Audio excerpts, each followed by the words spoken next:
ఇక్కడ ఒక మనిషికి టికెట్ ఇచ్చినాం, ఉప ముఖ్యమంత్రి పదవి ఇచ్చినాం. ఎందుకు మారిపోయింది ఆయన పార్టీ? ఎందుకోసం మారింది పార్టీ?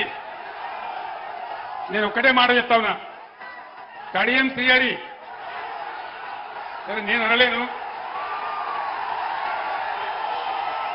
ఆ మాట నా నోట నేను అనలేను, కానీ ఆయన చేసిన మోసానికి